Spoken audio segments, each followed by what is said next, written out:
Good evening, folks, and a very, very warm welcome to you all. It's the Geelong Region Soccer Show, episode 17 for season 2025 that you are watching. My name is Tonchi Prusak. I am your host, as is the case every Monday this time, and in total 167 episodes, would you believe? Incredible is all I've got to say. And as I said, episode 17 for this year. We've got a massive show coming up, and we are going to once again celebrate our youthful talent, our amazing junior talent here in Geelong. Last weekend, we had the emerging Socceroos, and no less than 9 young gentlemen from the Geelong region took part. One of those was crowned under-15 champions. His team, the Victorian team, took out the under-15s division, and we will be speaking to Nate Bradley a little bit later on, the former Geelong Rangers junior, who is now playing NPL football with the Essendon Royals. And for a different take as well, we're going to talk to his father, who's a well-known football coach and junior football administrator here in Geelong. And he's also obviously a soccer dad. So we're going to get that dual perspective from a coach of a youngster that's gone on to great things, as well as the soccer dad himself. So we'll be talking to Pete Bradley a little bit later on in the show. Lots happening in the news, including one late-breaking news item, so we'll be covering that very, very shortly. But also, we're with tomorrow, it's the Emerging Matildas, so the girls' version of the National Championships. That's kicking off tomorrow up in Sydney, and there are 5 local girls who started at local clubs. There's only 2 of them these days that are playing at a local club, and that's Ava Musavi and Hannah Walsh from the Geelong Galaxy, and they're both in the under-15 Victorian white team. So the Emerging Matildas kicks off tomorrow. We wish all of those girls participating in that all the very, very best, and especially to our 2 Galaxy girls. Speaking of the Geelong Galaxy, if anyone here is from the Geelong Galaxy tuning in, please get in touch with Amanda Galluccio, the president. I've been trying to get a hold of her all day today, unsuccessfully. Would like to speak with her, if at all possible, and this seems to be the only way to be able to reach out. We're going to take a very short break from here's a word from our major sponsor, the Gordon, and a big, big thank you out to Joe Ormino, the CEO of the Gordon, and to everyone associated with the Gordon. If it wasn't for the major sponsor, it would be very, very hard to come out this year. Also, big shout out to our business advertisers, our main business advertising sponsors, Curva Coaching and Just Turfing Instant Turf, and also tonight we've also got Harcourts North Geelong as well. Folks, after this break, it's time for our news desk.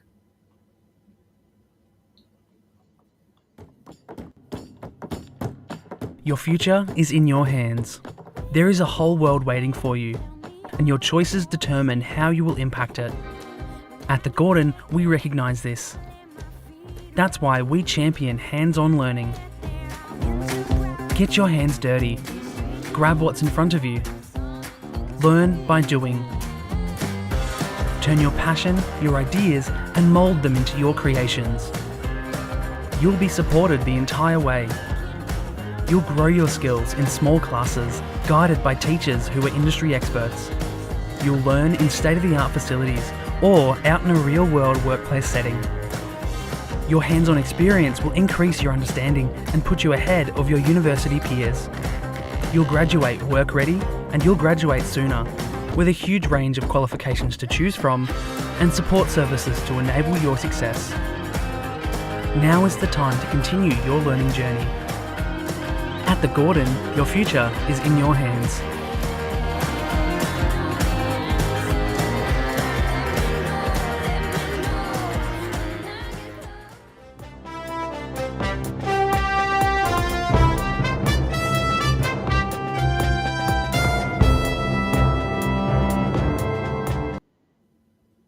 Yes, it's news desk time here on the Geelong Region Soccer Show. Now, there were no games played in the Victorian Premier League 2 division. It was a catch-up round last weekend, and those are the results from last week. Just to refresh our memories, North Geelong ended that round 21 with a 1-0 win over Eltham Redbacks and thrusting the Warriors up on top. A big win for Geelong Soccer Club away to Essendon Royals, 4-1 winners, and that certainly gives Ante Mordic's side some breathing space near the bottom of the competition standings. There was one game played, or there was a round of matches played in the Victorian Premier League women's competition. In round 16, Geelong Galaxy at home came up against the Eltham Redbacks, and unfortunately for the locals, it was a 1-3 defeat. American import Tamir Grosvenor scoring the only goal there. And as we look ahead to this weekend's fixtures, the VPL 2 is back. And this Saturday, both the Geelong-based teams will be at home. So get yourself down to either Alco Park or that's not Cross Keys Reserve. That was last time. And at Stead Park. North Geelong Warriors taking on Werribee City. So first versus 11th, first of all at 5 p.m. at Alco Park. And then Geelong Soccer Club taking on 5th place Goulburn Valley Suns at Stead Park at 6 p.m. So if you play your cards right, you can go to both games. They're only about 10 minutes apart from each other, the venues that is, of course. In VPLW action this Sunday, round 17 sees Geelong Galaxy travel to second place Keilor Park. It's going to be a tough game, this one. Keilor Park Recreation Reserve is the venue for this round 17 clash, and that game kicks off at 1 p.m. Turning our attention now to the men's state league competitions, and some good results and some not so good results, but let's go through them one by one, starting off with State League 1 and a fantastic result for Corio against mid-table side Ballarat City, 1-0. Now, late last week, Corio got 2 points reinstated after Brimbank Stallions played an ineligible player, so they managed to get 2 extra points, which got them out of that relegation zone. But look at that, a 1-0 win over mid-table side Ballarat City at home on the weekend further reinforces their escape, if you like, from that dreaded relegation zone. James Maguire scoring the only goal for Corio, but it was enough to get the Eagles the 3 points. Only one goal was scored up the road at Myers Reserve, and that was by Miles Foster. But unfortunately, in this case, it was not enough for the home side to defeat the visitors. Geelong Rangers going down to Albion Rovers 1-3. Across town in Torquay, this was a result that Surf Coast certainly did not want. Up against second place Surf Coast, up against third place Sunbury United, and it was the visitors that defeated Surf Coast 3-2. John Pikett and Christian Mann with a late penalty scoring for the Coasters. That means that Surf Coast's lead now is cut down to just 3 points. Well, not lead, but their gap between second place and third place Sunbury United now is cut down to just 3 points. So it's going to be a titanic struggle in State League 3 to maintain that promotion berth and to ensure that the Torquay side gets a back-to-back promotion this year. In State League 4, lots of interesting action happening here. Woomjock Jocks scored a goal for Lara United last Friday night, but it wasn't enough to defeat Point Cook. Point Cook running out 2-1 winners. A big result for Deakin and, well, a bad result for Bell Park if they want to maintain pace with the leaders in State 4. It was a 1-1 result. Sam Wyeth scoring for Deakin, and Nicholas Bardich scoring his first goal since crossing over from Corio mid-season, and it was 1-1 for the Ducks and Bell Park. Barwon, on the other hand, a big win away to Barnstoneworth United, a massive win in the scheme of things. Most and Nabavi scoring the only goal of the game. And David Favetta, the prolific goal scorer for Ocean Grove, scored a hat-trick, while Patrick Scusa chipped in with a single as Ocean Grove defeated Truganina 1-0 to remain in third position and to keep in pace with the top two sides in State 5, which eventually leads to promotion. And that's going to be a big thing, considering all of the restructuring that's happening from State 4 down to State 5, and next year we'll have State 6 and State 7. Confused? We will be addressing that in future weeks. Okay, turning our attention now to the fixtures for this weekend. Round 16. There's only, 7 matches to go in the season. 10th place Corio travels to 3rd place Sydenham Park. Tough game away at Keilor Lodge Reserve, but Corio has been in very, very good form after last Saturday, that's for sure, and they'll certainly be counting their chances, so good luck to the Eagles. Geelong Rangers have got a very, very tough game at home against top team Layla United. Rangers do need to start picking up points if they want to escape relegation into next season's State League 3. Surf Coast, equally important for them that they cannot afford to drop any points. At the moment, the Coasters are 3 points away from third placed Sunbury United. They've got to maintain that with a win against 8th placed Hoppers Crossing. Not going to be easy. Hoppers Crossing have been doing reasonably well in recent games. And that game at Bangor Warrior Reserve kicks off at 5 p.m. on Saturday. Over to State League 4, which obviously holds a lot of interest for Geelong sides, with 4 out of the 12 teams based here in Geelong. Friday night sees a big derby. Bell Park up against Barwon. Barwon will be really, really confident after their win on the weekend away to Barnstoneworth United. They're in 9th place. They're certainly not home and hosed as far as safety from relegation is concerned, so they will definitely be keen to take a point or all 3 points against Bell Park. Bell Park can ill afford to drop any more points if they want to. If they've got that lone promotion spot in sight, as we know, in State League 4, you have to finish top, and it's only the top team that will be promoted. The second team will not figure in any promotion playoff this year. Now, that game at Bell Park Sports Club kicks off at 8:30 p.m. Now, just down the Ring Road in Lara, at the Lara Recreation Reserve at the same time, Lara United will be taking on bottom side West Point. Now, it's an important game, this one, because Lara United needs to defeat West Point, and they'll be able to escape the relegation zone if Deakin Ducks can also defeat 10th place Melbourne City. So Lara United will jump over Melbourne City if the Ducks can beat Melbourne City the following day at Edwards Reserve. And last but certainly not least, Ocean Grove travels to 5th place Spring Hills on Saturday. And as I said earlier, they really do need a big win if they are, and to keep on winning if they are to maintain pace with the top 2 in State 5. In Women's State League 1 action last Saturday afternoon at Alco Park, North Geelong Warriors went down to Caroline Springs George Cross 2-0 in round 11 of the Women's State League 1 competition. This weekend, this Saturday, in fact, the Warriors are at home to 5th place Mill Park. Warriors, of course, are 7th. And that game kicks off at 7 p.m. and will be held immediately after the conclusion of the senior men's game. So another doubleheader happening down at Alco Park this coming weekend. Now, in the local league, there was no games. It was a catch-up round, and that enabled all the scores, all the results, all the ladders to be updated. So we can now take a look at the ladders of the men's Division 1 competition, and there we can straight away see Surf Coast are just blitzing it at the moment.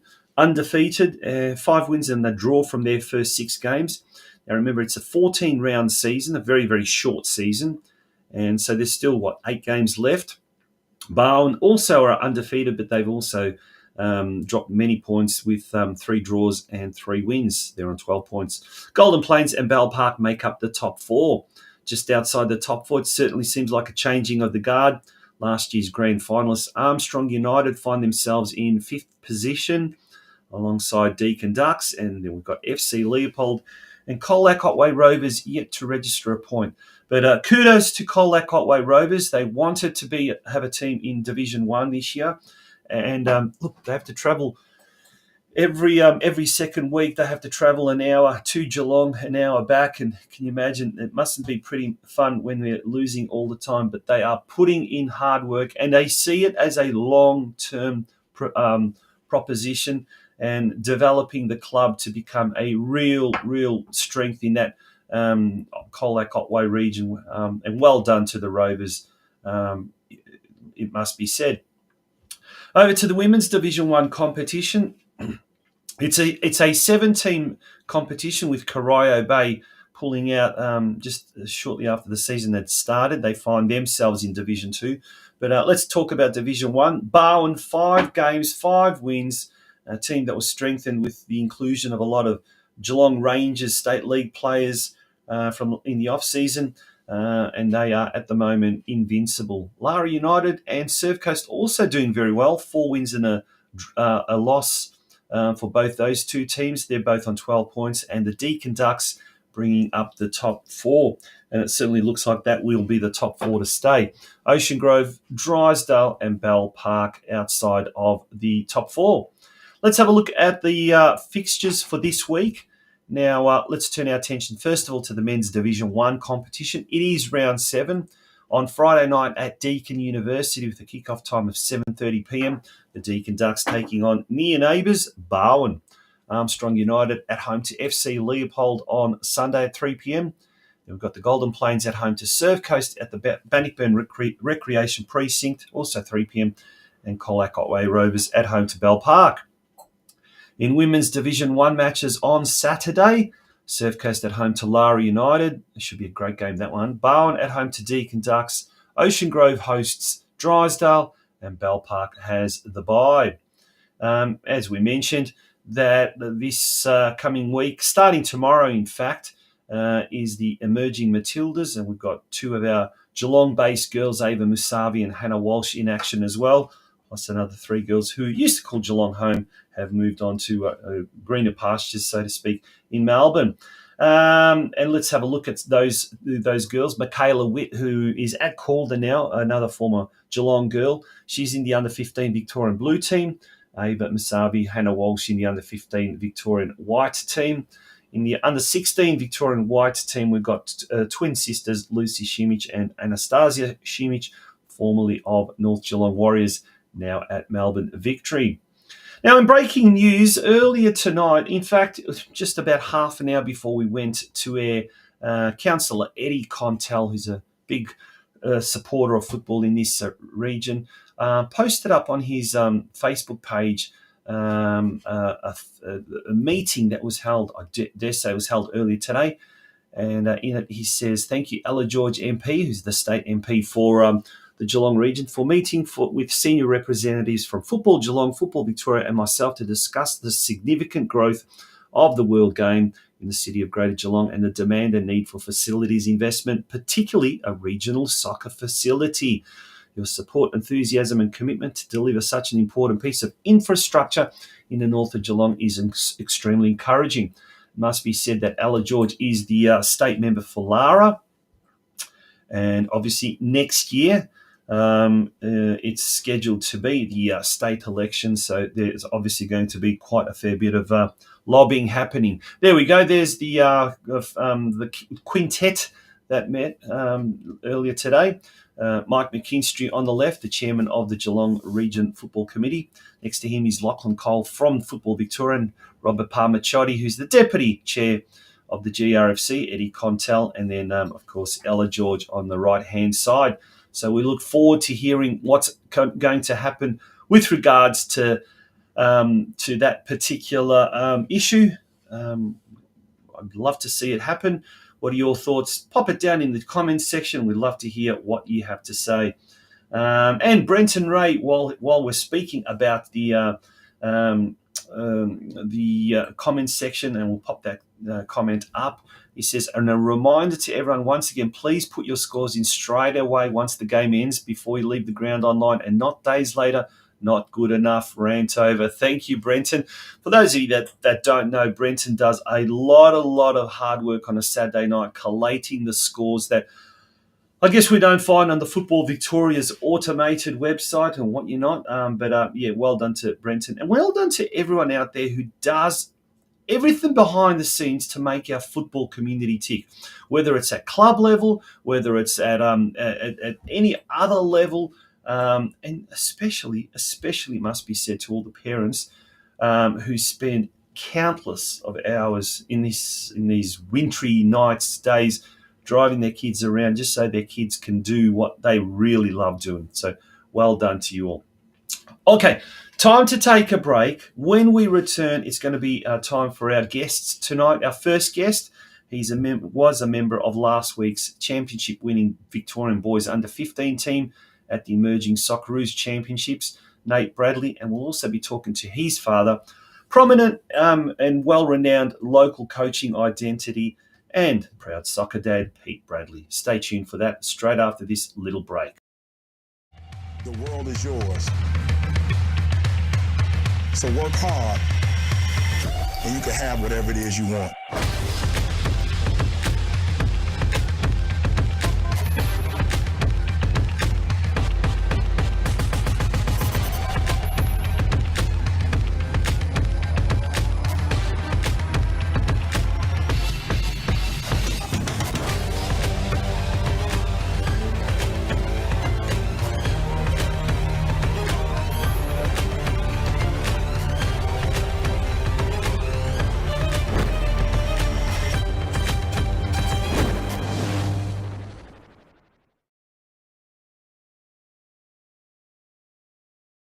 Welcome back to the Geelong Region Soccer Show, and we're up here at Myers Reserve, home of the Geelong Rangers and also the Geelong Galaxy, and we're kind of stepping back in time with our next guest, who's a former Geelong Rangers junior, and just last week he was a member of the gold medal winning Victorian under-15 boys team at the Emerging Socceroos Championships. And, of course, he's a local boy. Of course, we're talking about Nate Bradley. Nate, welcome to the Geelong Region Soccer Show. How are you? Yeah, good. Thank you for having me. Yeah, absolute pleasure, mate. Well, first of all, congratulations. And we've got the gold medal there from the Emerging Socceroos last week. The National Boys Championships, as it used to be called, now it's been rebranded. Has it sunk in, mate? Not yet, but, yeah, obviously a great achievement for me, so... Yep. Yeah, it is a huge achievement. Yep. It's absolutely fantastic, and your coach Vaughan Coveney, who's known here in Geelong as well. He does he's been long-term senior boys coach at Geelong Grammar, but he was also up here an advisor for a year so he's quite familiar with it. Tell us about the whole week, the leading up to it, the trials, etc. Yep. So we had trials early this year. Yep. 3 trials that got cut down. Yep. So in different phases. Yep. Yeah. And then 2 trainings a week, and then the tournament. Yeah, up in Melbourne, 2 training sessions a week, was it? Yeah.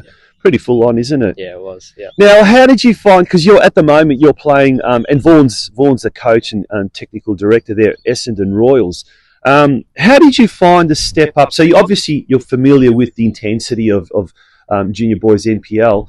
How do you find the step up, or otherwise, with the Emerging Socceroos team, the under-15 Victorian team? Was it just another level, or was it pretty much what you're used to at Essendon? It was another level. In what way? Just the intensity again. Like with the academy boys, they're intense. Yep. What do you mean by intensity? Like, what would describe that intensity? Is it like physicality, or is it kind of just like it's so much faster paced? Faster pace and pressure as well. Yeah. Let's talk about Nate Bradley. So, as I said, we're up here at Geelong Rangers. This is where you first started. How old were you when you first started Mini Roos? 4 or 5. Wow. Yeah. It's a long time ago. Yeah, it was. Yep. How'd you get into football? Just parents, big into football, so Yep. Yeah. Now, your dad was obviously, we've known he used to run Go Football coaching and was involved in so many different roles, particularly up here at Rangers. Was he your first coach? Yeah, he was. Yep. Yeah. Can you remember those days? Like, do you remember some of the boys that you played with? Are you still friends with some of them? Yeah, I am. Still got lots of friends that I made up here at Geelong Rangers. Yeah. Who are some of those boys? Here's a chance to sort of give them a little bit of a shout out. Aaron Patu, Cody Hodge, Spencer, and many more. Yeah, fantastic. When you first started, what do you most remember? What's the fondest memories of playing mini roos up here at Rangers? Just making friends and playing football. Yeah. And that would have been 19 years ago, or something like that. Yeah. Yep. What about the cold nights? It gets pretty cold and windy up here, doesn't it? Yep, cold, wet nights. Yeah. Were they fun? Sliding around in the mud and all of that kind of stuff? Or was it like, I want to go home, Nah, I enjoyed it. It was good. Yeah. When did you when did it sort of click that you really wanted to take football pretty seriously? Around early teens. Mm-hmm. When I was trialing for some of the A-League Academy clubs, I got knocked back a few times. Yeah, so that's when I wanted to start. How'd you feel? Like, disappointed, of course. I was, but did it kind of, give you the drive, give you the motivation to, I'm going to prove them wrong. I'm going to kind of do a lot better. Is that how you felt? Yeah, it did. Yeah. And what did you decide then that you were going to do? Just try a lot harder, more intense sessions, and make myself better. Yeah. Now, here in Geelong, one of the questions is it's hard. It's just really hard is to, replicate that intensity on a regular basis, or maybe there's just not enough players to make a squad of really intense players, and a lot of players end up going to Melbourne. Yep. And you kind of decided to go down that path. And how was that? You went to Essendon Royals.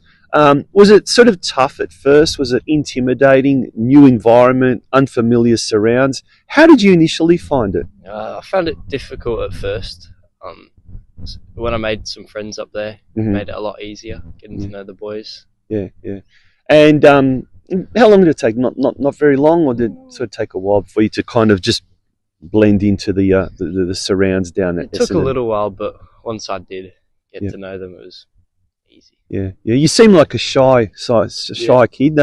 Did you find that just being kind of a little bit introverted, it's easier or harder? Like sometimes you talk to shy kids and say, no, you kind of don't think about what other kids are saying or criticism. So you just sort of do what you got to do and you focus on that things, and sometimes that actually works in your favour. Yeah. You just got to keep performing on the pitch. Yeah. Now, you had your coach, as we said, Vaughan Coveney, who you kind of knew. Did that make things a little bit easier? Yeah, it did. Yeah. No, awesome. So doing really well at NPL level, obviously got selected, and then the Emerging Socceroos. Before we talk about the Emerging Socceroos, let's talk about some of the influences, like some of the coaches that you had in your younger days, and the coaches that helped you really kind of bring your talent to the surface. Dad must have been one of those, was he? Yeah, he was. Yep. Yeah. How many years did he coach you for? Would have been 8 years, I think. Okay, yeah, so it was pretty significant. Yeah. How was it having Dad as coach? Was it, he's not only a coach, he's your dad, obviously. How do you find that? Made me work a lot harder, obviously. Yeah, compared to the other boys, had to perform every week. Was he stricter on you? Was he harder on you because you were his son? Yeah, he was. Yep. Yeah. Good thing, bad thing? Good thing. Made me better. Okay. Yeah. In what way? Like, obviously, we'll talk about football on the field, but off the field, all the discipline required, the training, the hours you're spending. Was it sort of like you come home and it's almost like he's still coach and not dad, or was there kind of a bit of a separation? Bit of a separate. Yeah. And tell me about like when you decided, or some of the other influences on your football. You talked about Dad. What about some of the idols? Like, who are some of the players, either local or overseas, you really looked up to? And what did you find inspirational in those players? Growing up, my favourite player was Dele Alli. Oh yeah. just So Tottenham supporter? yeah, Yeah. very tricky player. Yeah. Did you? By the way, what position do you play? I'm changing at the minute. I played during the tournament. Played right wing, Uh-huh. but at Essendon playing CDM. Okay. in Yep. midfield. Yep. Yeah. So even now, do you kind of look at when you're watching the professionals, either on television or in real life, and do you kind of watch any particular player and you kind of say, all right, I'm going to study this player, not necessarily say idolise this player, but do you kind of say, yeah, I'm going to study and see how that plays? Any players come to mind that you've done that? I like watching Brendan Johnson on the wing for Tottenham. I think, I've watched him a lot, and also Jude Bellingham. What is it about both those players you really like? What kind of features do they have that you kind of try and incorporate into your game, or you think, oh, I'd love to have that feature as part of my game? Just calm. Yeah. Keep it calm. Yep. Stay composed. Yeah. Have the ball. No, that's a really good thing. You mentioned something about how intense it is, and really fast paced at state training and junior boys NPL, and that's a skill that young players, we talk about mini Roos players, have to really develop if they want to go forward. What were some of the things that you sort of growing up really helped you to develop that composure on the ball, but also that quick thinking? Just training and the SAP and TRDC. They helped a lot. Yeah. So doing that little bit of extra, on your, in addition to.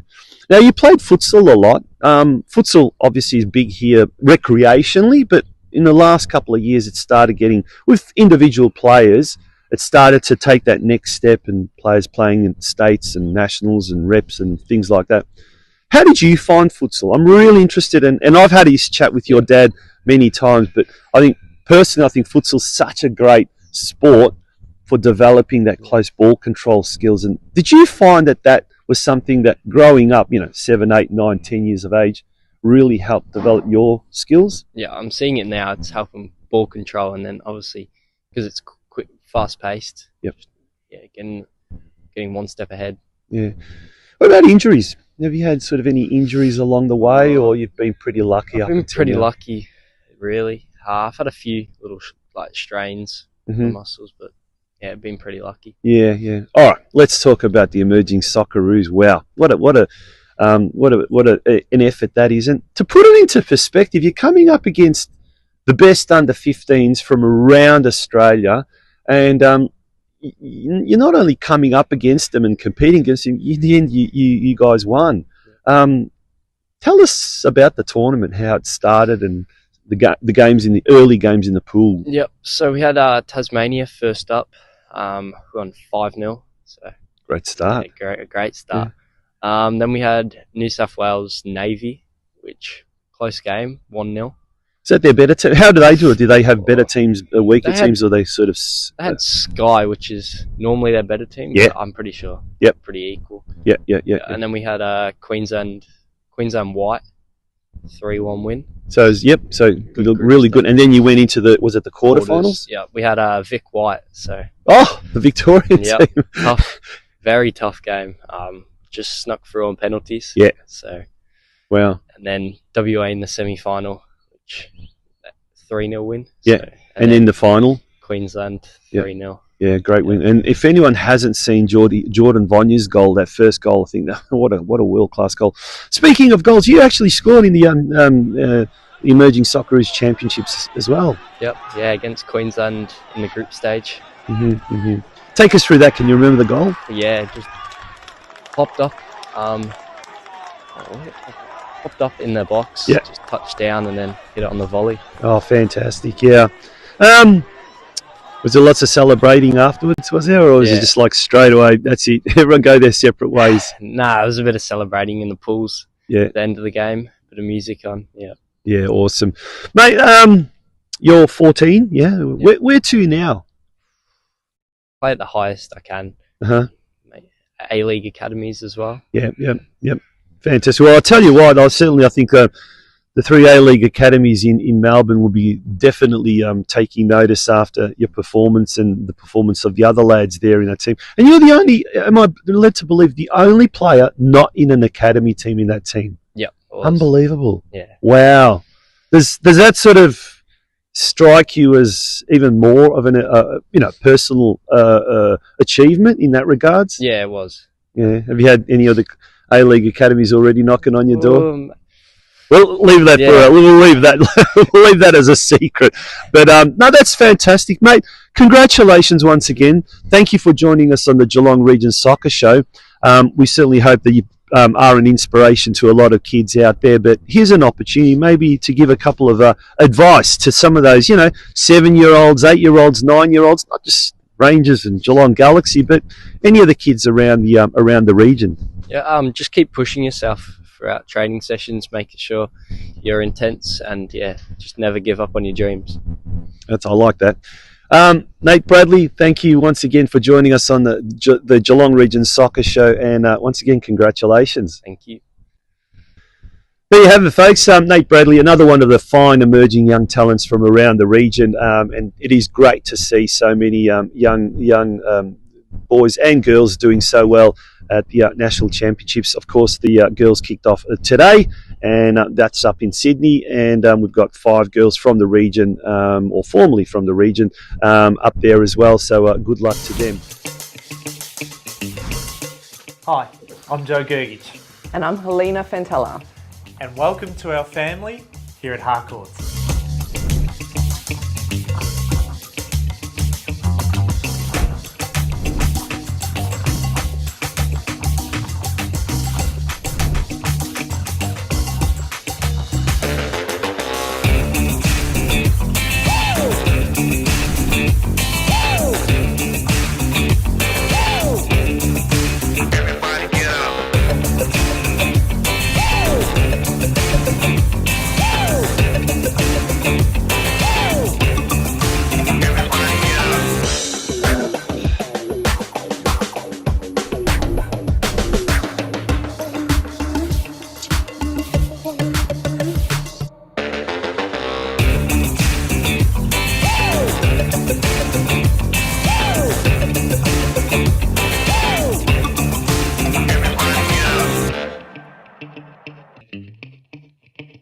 Welcome back to the Geelong Region Soccer Show, and it's time now for our second guest. And we're at the same venue, so this is obviously being a pre-record.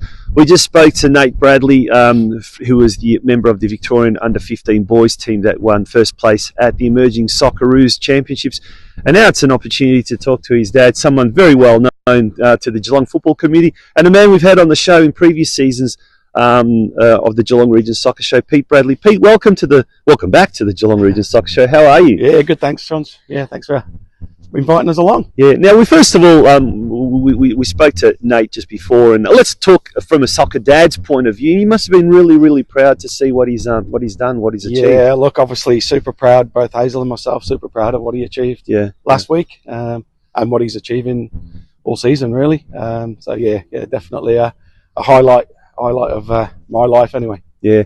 Now, obviously, the boys kind of are away from the parents and away from their families, and that's part of that professional kind of setup leading. But you did get a chance to see him or catch up with him after the games, probably. Yeah, he got a little chance to catch up with him straight after the game, and then they went straight off to recovery and did their thing, and then there was a little bit of catch up time. I think it was on the Wednesday where we got to spend sort of lunchtime with the boys. Oh yeah.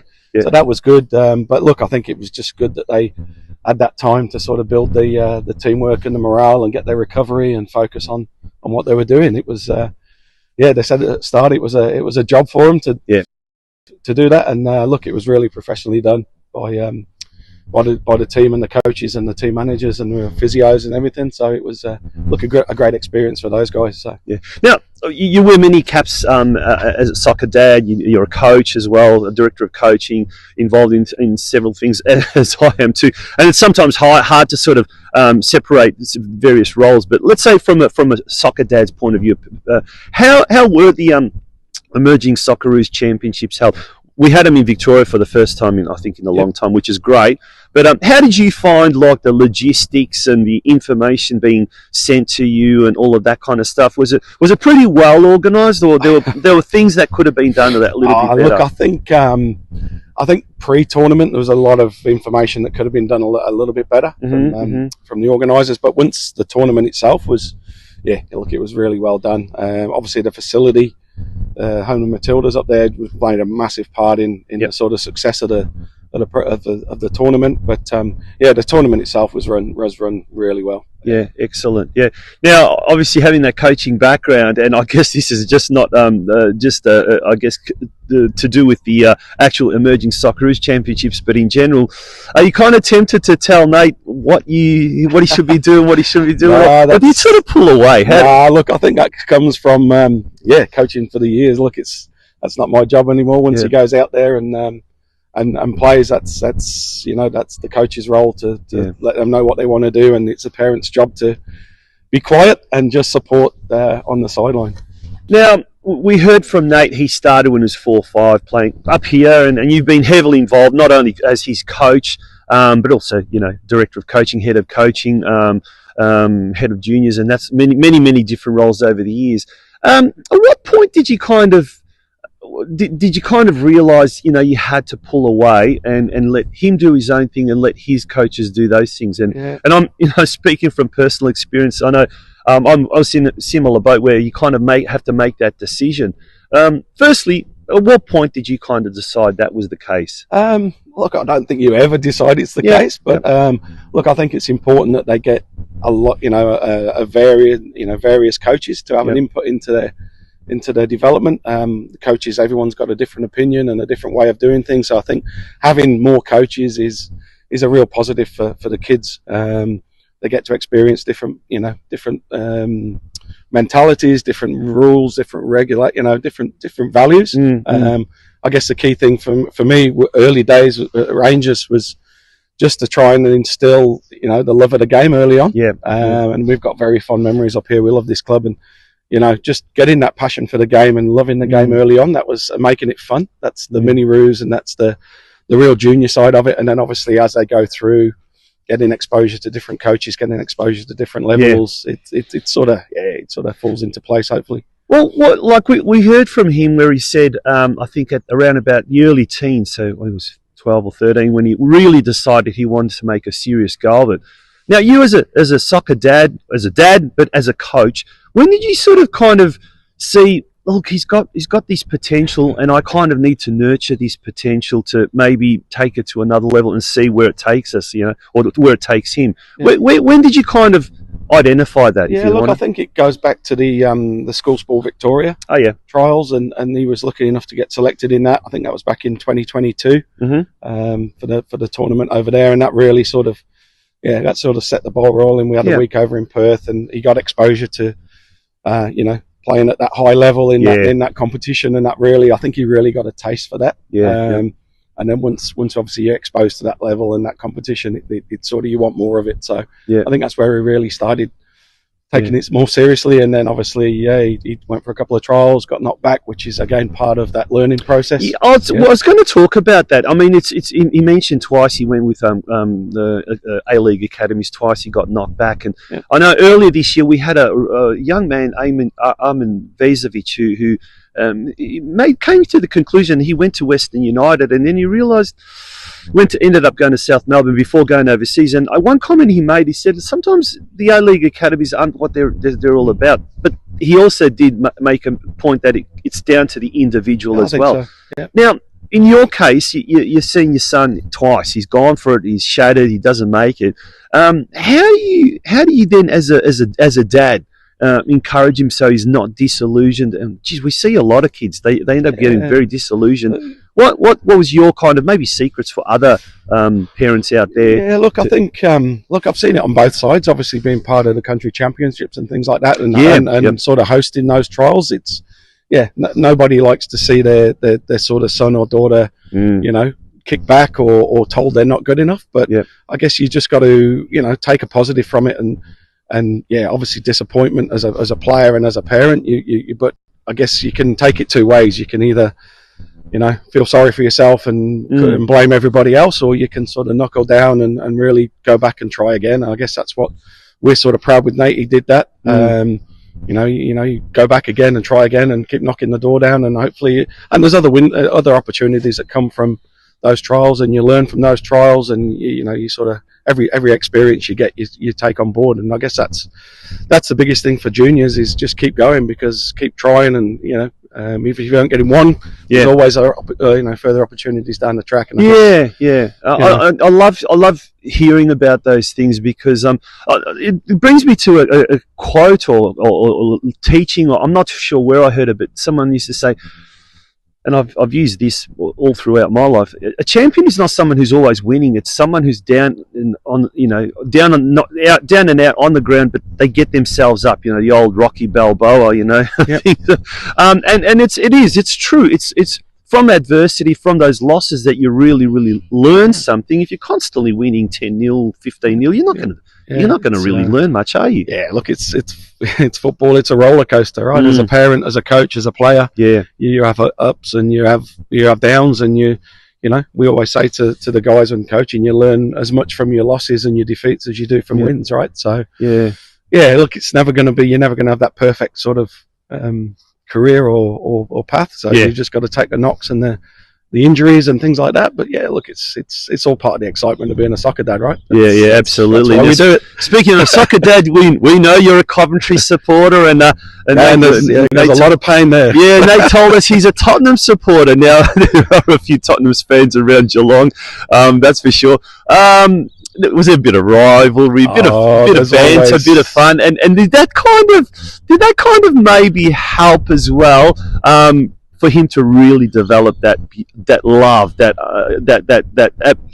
absolute love for football? Yeah, there is. Like, there's a lot of banter in the house. Obviously, Hazel's a Tottenham supporter as well. I'm sort of outnumbered in that way. But look, the TV's always on. There's always football on the TV, whether it's Champions League, A-League, Premier League, obviously Championship, which is the best league in the world, obviously. But look, there's always football on, and I guess the kids learn as much from watching football as they do playing it as well. So but a lot of banter, which I always end up losing. So before we freeze, absolutely, there's this cold wind up here. It always is cold up here, but it's certainly heartwarming, definitely from that perspective as a parent, to see your son do really well. And we do have some great talent here in Geelong. Unfortunately, it seems that talent just doesn't translate into at senior level. And I mean, there are certainly instances, both in past and certainly the present, where we've got young talent coming through and they're doing really well at senior level. But what is it in Geelong that we sort of don't seem to have? We don't have any players in the A-League, for example. We've got a couple of players playing overseas, but nothing in any major kind of league or anything like that. What is it that we just can't seem to translate that junior potential into senior talent? Yeah, look, I wish I knew the answer to that one. It's a tough one. And look, like you say, with the emerging Socceroos Championship, there was I think 8 or 9 kids from Geelong. Nine from Geelong in the boys and 5 from the girls. So that's a great achievement 14. For all those kids as well. So Geelong's certainly got the talent depth there. It's got the players. It's got some very good coaches. It's got obviously some very good clubs that support those coaches. So look, everything's there. I guess it's just if we knew the answer of how we could sort of harness all that talent and resource and put it into one pot, that'd be the that's the $1 million question, right? So absolutely. Are we on the right track? I mean, small steps, for example, here in Geelong, obviously, but what do you find is the biggest kind of drawback? Is it the level of coaching? Is it the opportunities or lack of opportunities? Or is it simply the facilities? We just maybe don't have the adequate facilities for that elite level. Look, I think we've got a lot of things in place now, and it's certainly got a lot better from sort of 15 years ago when we first moved on. Like the Mini Roos hub is fantastic, so that sort of gives that real starting base. It's going really well, and then obviously the junior. I think we need to, if we can, improve the level of junior football. You can see a lot of kids play, go to Metro just to get that level of competition, and there's arguments and discussions about is it better, isn't? But look, from my experience, it certainly is in that Division 1 level. And Nate mentioned the intensity and the level and pressure on and I think that just comes down to the depth and number of players playing in Melbourne as opposed to Geelong. But look, having to and what we found is that kids push each other at that age group, so you want to get a pool of kids together that really push each other and drive each other on. I think in Geelong, really, well, one thing which, as we all know, and we've said about this, is a purpose-built facility. Yeah. We saw. I think with that, it just inspires kids to play higher. Mm-hmm. It inspires coaches. It would just lift the whole, platform of the game. You saw the home in Matildas. Yep. There was conferences held last week. There was coach education held last week. There's all those things. Referee education was a big thing. So it wasn't just a tournament last week. There was a lot of stuff that's happening behind the scenes. And I think just having somewhere like that in Geelong, as we've always spoke about it, we're pretty much the only regional town, and we're the second biggest city outside of Melbourne. We don't have anything that's sort of can help us along. So. Yeah, absolutely, and that's going to be something that I guess is an ongoing discussion. That's for sure. But it is great to get that insight from a soccer dad, soccer coach point of view, and watching your child sort of progress to the next level. And I guess as much as they're stepping out of their comfort zone, we as parents do that as well, don't we? Yeah, that's it. It is. It's good. It's just good to step back and take the coach's hat off now and again, and just watch them play and enjoy their football, because that's the end of it. It's if they're enjoying their football, that's all you want, and they're fit, healthy, and out there on cold nights and cold days, just having fun. And I guess it is a game, as sometimes we forget, but yeah. No, and getting them off the devices, which is one of the big things these days. And even if, as someone said on the weekend, even if for that hour, 2 hours, whatever, that they're out on the park, and they're off their devices, they're going to jump back on. And we're the same sometimes between guys, but just that little thing of having them so active and healthy. Yeah, and also the social side of it as well. Absolutely.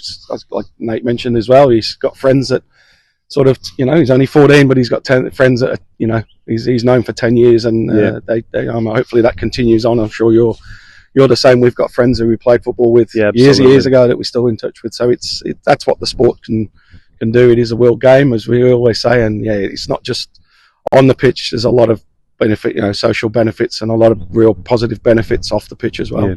Well, on that note, and thank you for sharing your own personal experiences. We wish you all the best, and I certainly hope some of the things that you spoke about, particularly that regional facility, we'll see that happen in the next few years. But thanks, Pete, once again for joining us on the Geelong Region Soccer Show. Thank you. All right, enjoy. Okay, folks, that was Pete Bradley, who we've known very, very well in the Geelong football community. He's heavily involved and will continue to be heavily involved. We're going to take a short break, and when we return, it will be time to wrap up tonight's episode of the Geelong Region Soccer Show, proudly brought to you each week by a major sponsor, the Gordon.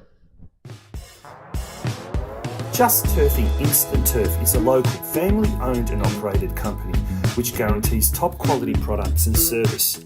Whether you need turf for a small front garden or a large landscaping project, Just Turfing Instant Turf are the turf installer experts you can trust. They supply and install for most major landscapers in Melbourne and Geelong, with a wide range of premium instant turf and a full suite of turf care products. Chloe and the team at Just Turfing are sure to have all your turf needs covered. Their Melbourne, Geelong and Victorian regional distribution means they can supply your area with fresh cut turf installed the same day, hassle-free.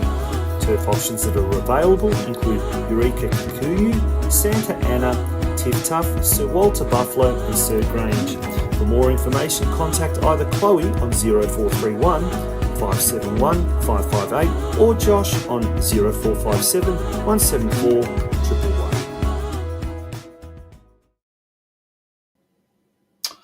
And folks, that brings us to the very end of tonight's episode. As I said early in the show, episode 17 of the Geelong Region Soccer Show.